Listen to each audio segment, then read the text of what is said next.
Hi, I'm Sam Flying Kite, and this is the Horror Show. It's week 12, and this week I'm doing The Thing. Now, this isn't your normal poster for The Thing. That is not your normal poster for it. I actually don't have it right here. Dad has a bunch of posters of it downstairs. Not really posters, but disc coverings of it, because he has a bunch of different versions of it, but they're all the same disc cover, that being the original poster. But I guess before we get into that, the reason why I have this version is because when I was younger, you know, me and Dad would watch The Thing, but if he was like on YouTube and I was just watching what he was putting on or whatever, and I saw like one of those movies on YouTube that's like, hey, here's this movie, you want to buy or rent it. When it showed The Thing, it was this cover, this poster. And I was like, oh, what's that? I was young. I didn't know what that was. It didn't look like the thing that I knew. And he was like, oh, that's the thing. I was like, oh, that looks interesting. And he's like, oh, Dad hated this. He hated this.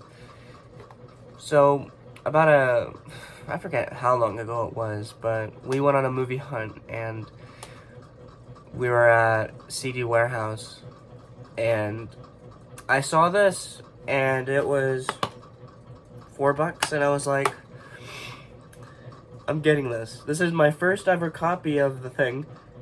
Sorry.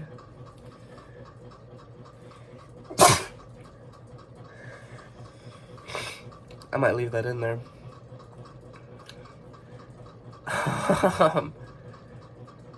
I'm gonna get this just to, haha, foolish fool.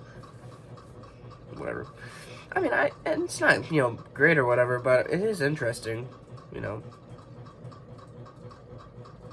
I think it is anyways. And very, very, very wonderful movie. We're like 2 minutes in, and now we're gonna actually start talking about the movie. So, it came out in 1982. It was directed by John Carpenter, of course. The composer was, I might say his name wrong, Ennio Morricone. I think that's how you say it. Big Italian composer who did a lot of course, Italian stuff. He also did some Western stuff. I'm pretty sure he did The Good, the Bad, and the Ugly. There was like a really big Western he did. I'm pretty sure it was that one, but I could be mistaken.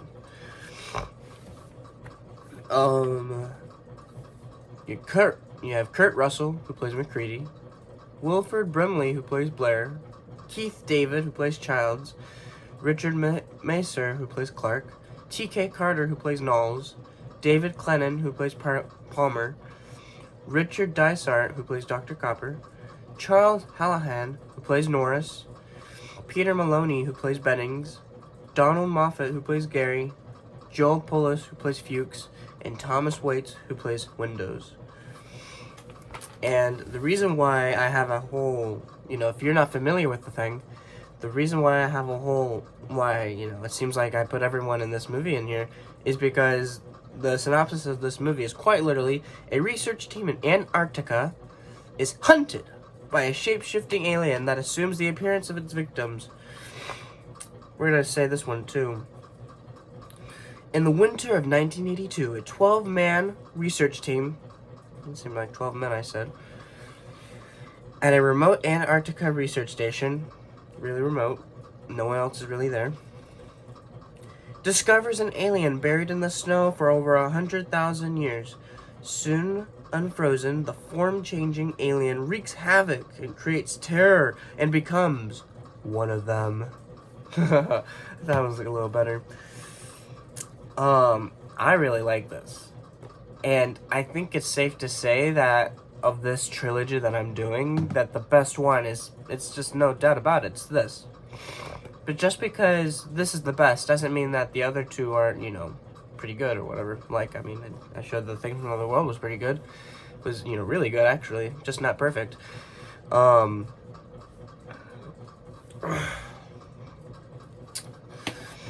yeah, I really like how I'm going about this now, the rating system. We're gonna keep going about it until I feel like I should change it or whatever. So, the story is a 5 out of 5 for me. Really interesting stuff.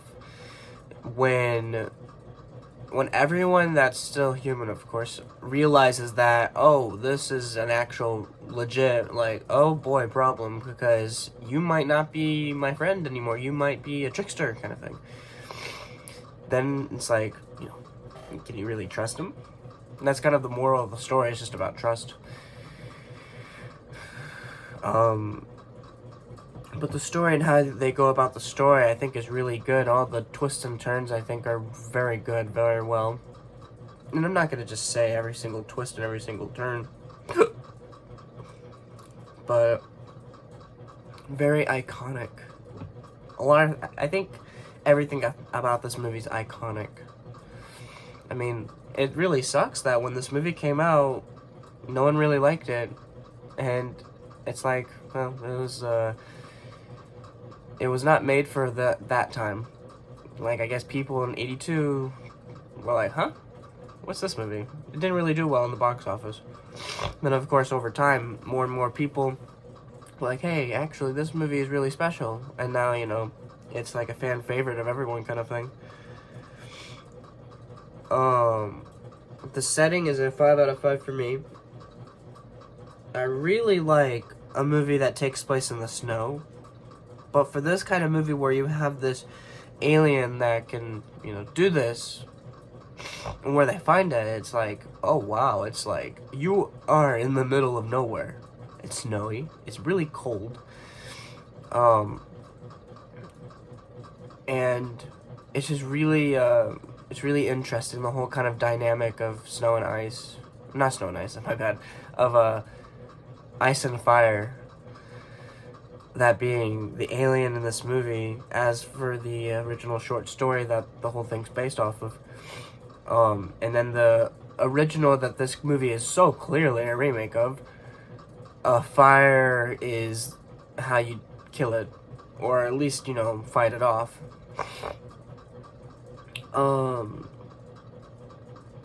So, it's, you're out in the cold, and it's just, an interesting parallel, not really parallel,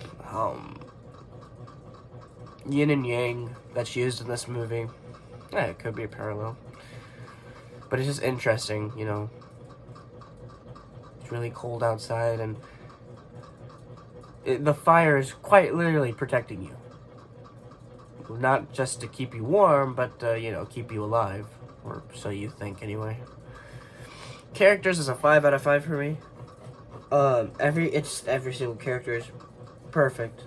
I don't want to hear it. Every character is perfect in this movie. And the chemistry is just fitting. And I feel like if you made this movie an extra 20-30 minutes longer, it's still going to be really good. Maybe even better. But it's like, it's already great. How could it be better, kind of thing? I don't know. You could make it better. I guess the fear would be it would grow stale a bit. But, all the characters feel like they're different. And how they go about stuff, it just seems like it would work out really well. But just base value, what we have already in this, how long is the movie? An hour 30-minute movie, roughly? Hour 50-minute movie. It's just, I think this is some really good stuff that is kind of rare, and you don't really see that often. And of course, John Carpenter made this movie, and he brought a lot of really good actors in this movie. So you'd like to think that it would be really good, and it is. The music is a 5 out of 5 for me. Really good stuff, and I always find interesting that you watch the movie and you listen to the soundtrack. It's really good, but if you go and listen to, like, the soundtrack of the movie, there's some music that's not even in this movie. And I wonder, what that extra music was like. What that extra music was going to be used for. Unless it's in the movie and you don't really hear it because a lot of chaos and loudness is happening.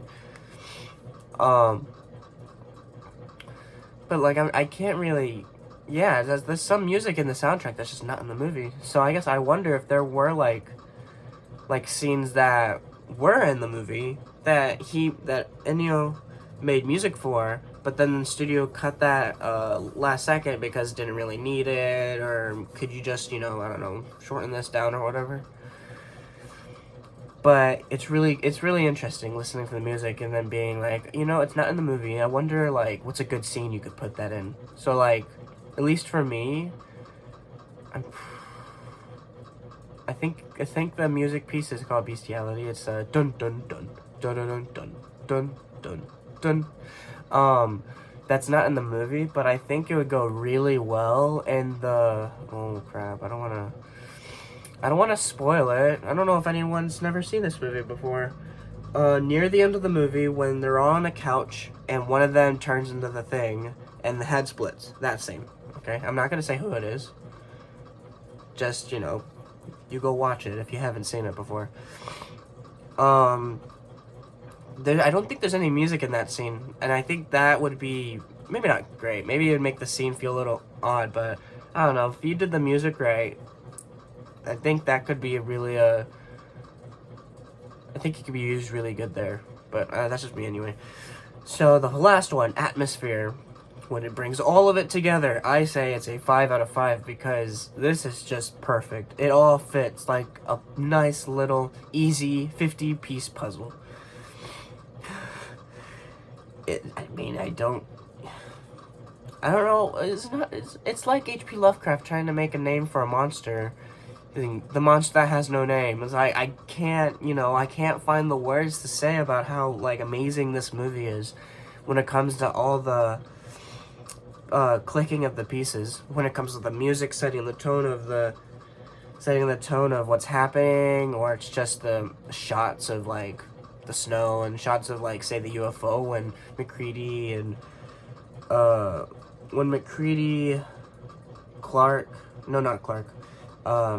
who's it? Mac, Norris, and Bennings, I think. When they go and see the UFO,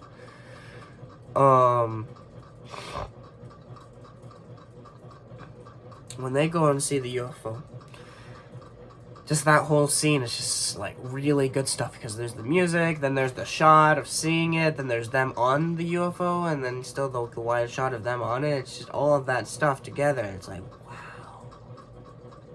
Really good stuff. And if you've never seen this movie before, I think you're missing out. And maybe there's no real good way to go and watch it because it might not be free anywhere because this is just a really good movie. Good luck finding it free somewhere. I think it's on YouTube. You have to rent it, of course.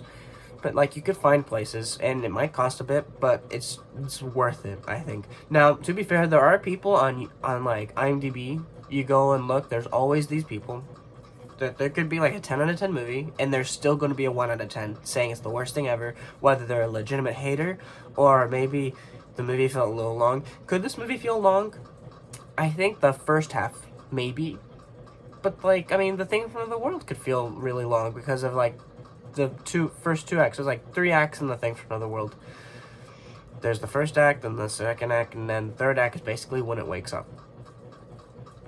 It's like every 30 minutes. Like, someone could get bored of the first hour. Because it's like, what's your intention of going and watching this movie? Are you going and watching a bunch of gore? Really good stuff. Really good effects. But it's not like the entire movie. It's like every, once it really starts, it's like every 5, 10, 15 minutes. And a lot of story in between. But it's like, dude, you just go and watch the movie. Like, give it a chance. Make sure you're in the mood for it, of course. Sometimes people aren't in the mood, and that probably doesn't help either. Like, if you're a brain rot child and you're going and watching In a Violent Nature, you're gonna probably think that movie's a 1 out of 10 because you're following the serial killer the entire time, and you're like, come on, do something. And then when he does something, great. But, like, you're just watching him walk around the forest the entire time. Like, that's really boring. And it's, like, it's fine for me. I actually watched that movie last night. I was going to fall asleep to it. But I was like, actually, I can watch this. Prove a point. Watched it. I do really like it. It's like the second or third time I watched it. Although it made me think about something. that maybe if I ever did a review of in that movie, maybe I'll talk about. But anyway, is this a movie you could get bored? You could, but like, just, you know, don't force yourself to watch this movie. If you're not in the mood to watch it, don't watch it. But like, try to find a time when you give it a chance, because this movie I think is really worth it. And when it's all said and done, I think you'll find that, hey, it was really good that I watched this movie. Hopefully, anyway. But I'm Sam, Flying Kite. This was week 12 of The Horror Show. And, I did the thing. I can't wait to do next week, because I'm also doing the thing next week, too. So, I'll see you then, hopefully. Goodbye.